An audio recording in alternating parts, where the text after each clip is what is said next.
Hi everyone, and welcome to Module 2. I'm just going to show you a few things to help you get started if you haven't gotten started already, or if you have gotten started, this might answer some of your questions. Okay, so here we are with our objectives and course overview. It seems like there's a lot here. You're going to read the Daryanka reading, and then you're going to get ready to enter the discussion forum. Before you enter the discussion forum, you should have read this and the kettle muskrat from last week. And then you might want to respond to some things related to these two here. So you should review those as well, or at least kind of have those around. Prepare a response to one of the discussion questions, and these are listed below. And so actually you might even want to look at those first and then see how you want to frame your readings. I would advise putting in a Word document first before pasting it into the discussion. Let's go to the discussion now. So there's the reading here. And so you're going to click on, this has got the questions here. You're going to, and again, you only need to respond to one of them. And you also, if none of these are working for you, you can start an original thread too. So you click here to get to the discussion board. And then here it is, there's a raise your hand function there. This is mainly where you're going to be. You're going to click on here. Okay, couple important things on this screen that I want to point out. Here are basically the different questions, and then this is the sort of miscellaneous one that you can jump in and do your initial post. And once you've done your initial post, you can actually respond to people's threads in any of these. And as people start adding things in, I don't know if you've had experience with this before, but it does start to look really messy. So then this is really going to help you up here. Right now it's in list view, but if you put it in tree view, what it does is it organizes all of the posts under topics. So say I went in and responded to this one, and then somebody responded to me here, and then down here, and I really wanted to kind of figure out where I wanted to go. They're all going to be linked to the actual initial threads here. So just remember that when you're playing around and it's time to respond to people, this is going to be really handy going to this tree view. Again, to get there, it's not present on all of the screens. So to get there, I'm going to show you again how you do that.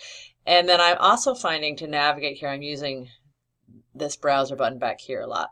So again, you can see the tree view here, and then, but if you can't find it, keep going out, and then start back in again here, and then you're going to see it. So I hope that's helpful. Okay, let's go back to the module here, and let's look at the calendar. Okay, so your initial post is due on Monday. And then on Tuesday, read everyone's posts and start responding. You need to respond at least 3 by Friday. And like with your blogs, your introductory blogs, which by the way, were amazing. It is incredible how much travel you've done, how much interest in language. Makes sense because you're ESL teachers, but I was very impressed with all of this. And we'll talk a lot more about this throughout the course. So you're going to go back and forth and continue the discussion. You are welcome to respond to more than 3. You might want to. Something might intrigue you. And then it's going to end on Friday.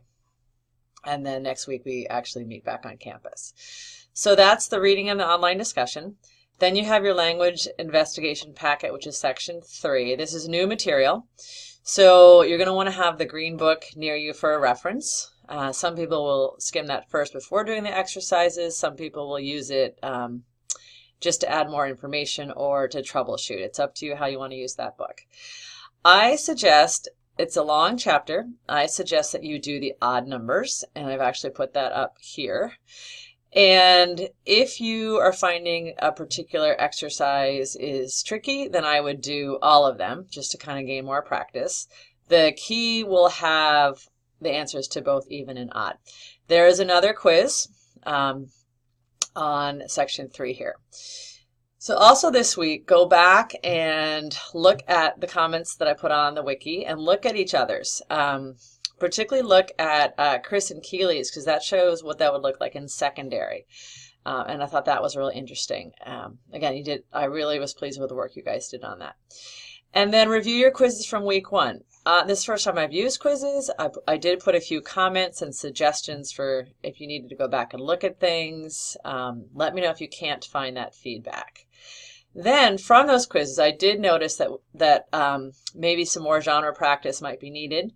And so what I've done down here is I've added, and this is just optional, there is, you could do a little, this is a little quiz. You could do, and you could sort of see where you are. And there is a key for that quiz. And then if you're finding that pretty difficult, you might want to go back and look at that section in 605A that you did. If you can't find that, or if you want more stuff, then just let me know. Okay, where are the answer keys? They are now here. So this was from the thing we did in class, writing tasks and social purposes. I don't have the key to section 1. Here's the key to section 2. If you've got questions on section 1, bring it and we'll go over to class next week. This is what I was just talking about, the genre quiz key. Okay, I think that's everything, but let me just go back in and quickly check. Okay, and you're going to take the quiz by Friday. Okay, I think that's everything. Oh, I look forward to, I will be participating in this discussion too. I'll try to be asking some kind of probing questions just to get things going or clarifying things. So I hope you enjoy this week's stuff, and I will see you next Saturday. Thank you.